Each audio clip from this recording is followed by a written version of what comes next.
And welcome to the super fun, awesome, happy time Duke of Tone pedal show. My name is Gabor. I couldn't think of anything else.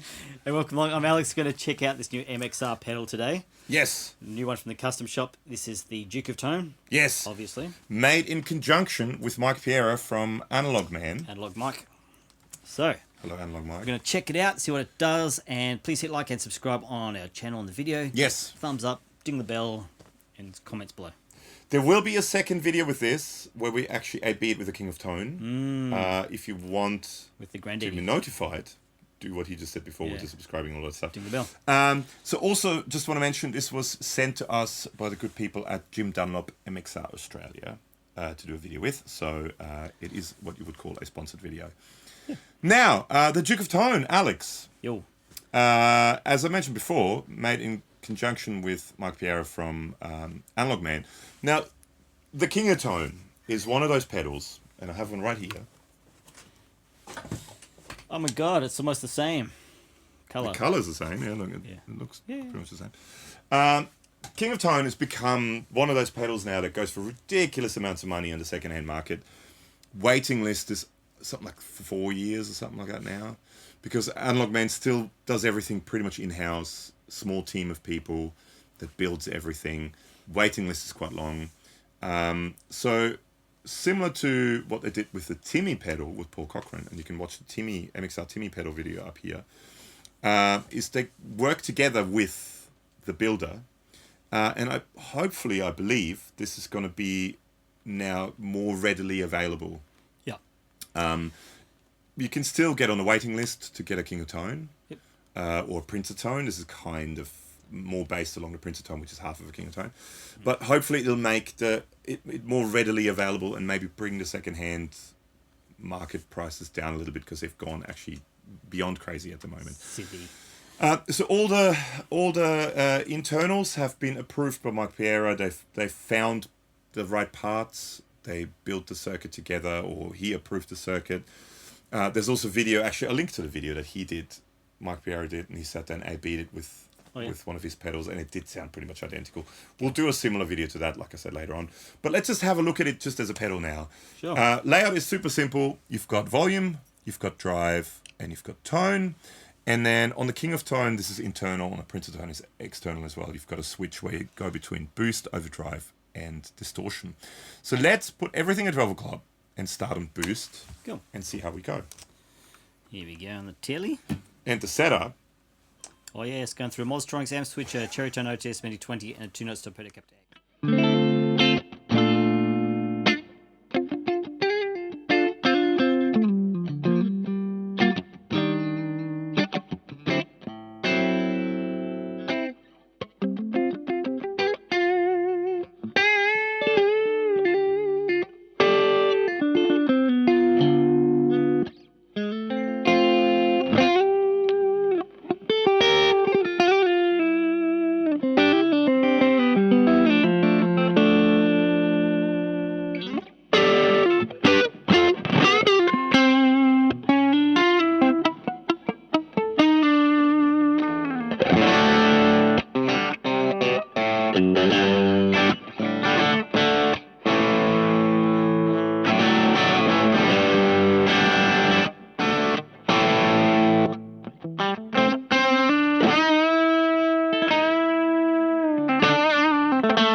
To me, the boost mode is not about turning the, and it's very unusual for me, it's not about turning the drive all the way up. What? It's about sort of finding that sort of sweet spot in the middle and boosting with volume, boosting the front end of the amp, and it fills the sound out. Yeah. It's like around there, it sounds really good. I thought it sounded really nice. Yeah.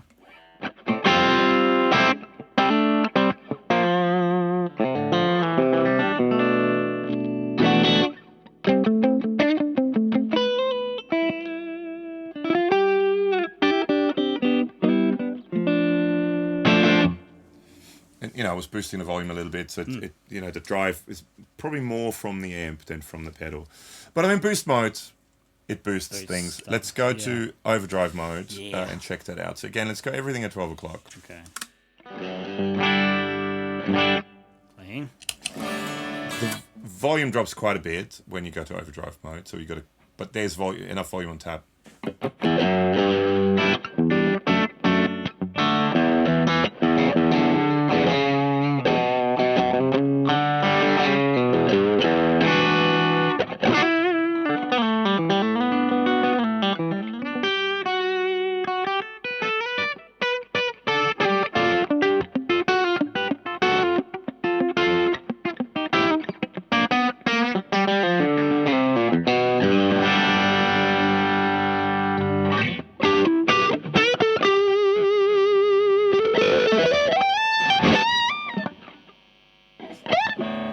Interesting.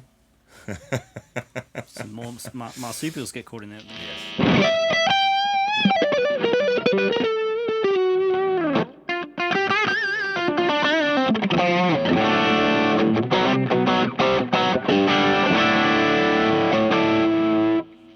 It just has, to me, the king of tone drive. I mean, it's based on a blues breaker, somewhat, but I mean, it's been modified, heavily modified. Yeah. It just, to me, I'm a long time user of the king of tone, and I put other pedals on my board, and then I always end up going back to the king of tone. Sure. It just, to me, no other drive pedal sits as good in a mix of a live band. It just always works and always cuts and always it sits in a good place to me. Other pedals you've got to really work with, and then you go, I wish there was more mids or less mids or more this or more that. Right. The King of Tone always sits really good. That's what I always use it. Sure. There you go. Should we And we'll check it? see in the next video Yeah, how close how it is. close they really are. So let's try it now. So that was the overdrive setting, the OD setting. Let's go to the distortion setting. Again, everything at 12 o'clock.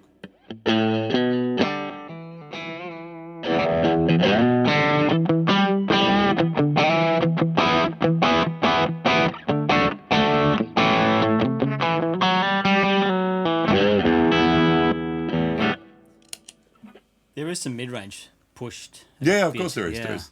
But it's a good amount, and it sits really. It's just, to me, it's my one, if not my favorite ever. Yep. Pedal, overdrive pedal. I mean, the King of Tone. Would you say it's the king? It's the king.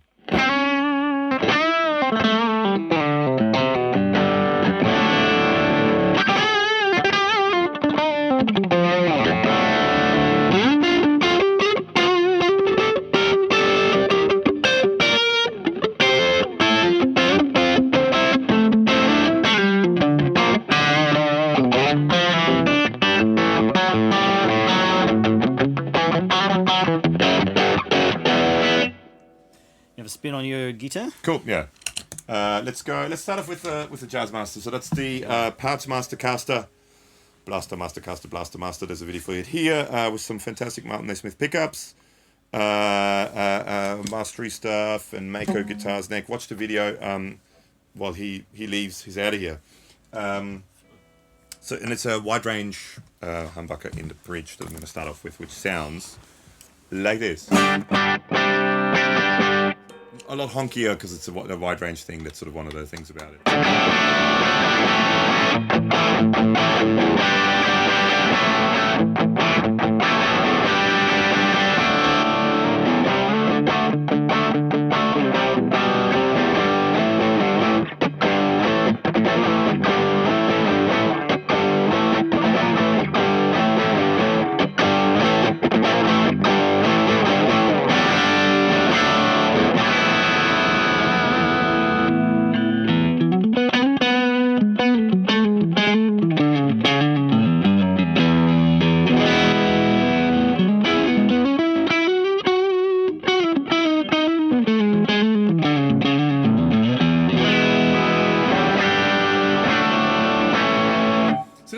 Because that's the other thing. I mean, I like things like wide range pickups, humbuckers, P90s, quite honky Sure. guitars. But then I also play Jazz Masters with the more traditional pickups, which are, again, maybe more top end, not so much honky, right? But it works really well with both. you know, even with, because I mean that's quite a honky sound. Yeah. But it's not over honky once it turns.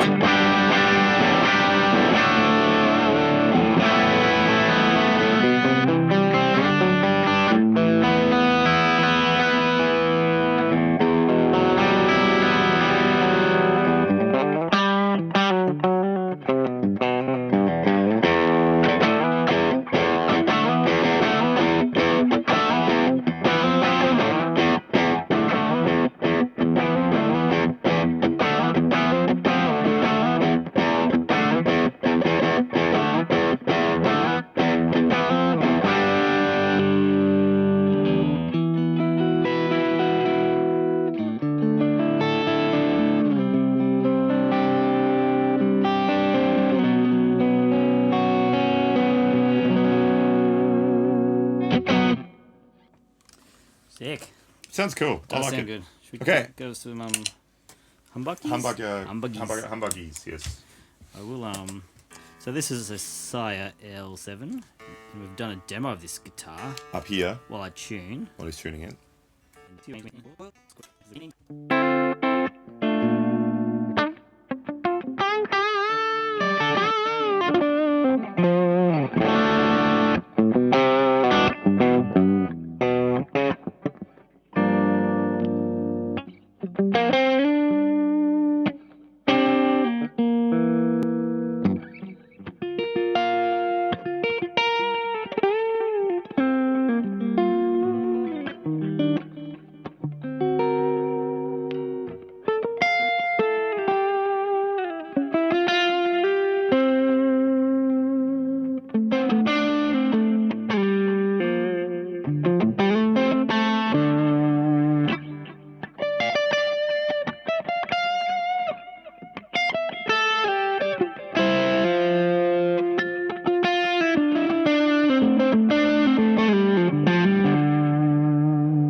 Power ballad rock solo thingy. Very cool. Sure. Let's try it with an even honkier guitar. So this is the Yamaha Revstar RSS 02T. Big thank you to the good folks at Yamaha Australia for sending this to me. Someone left a comment saying, "What do you mean Yamaha Australia? That's a Japanese company. They're not Australian." It's the Australian distributor who This gave us train this. company is Yes. Yes, and clean without the Duke. It sounds like this.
Especially with that pulled out, it's just great sound.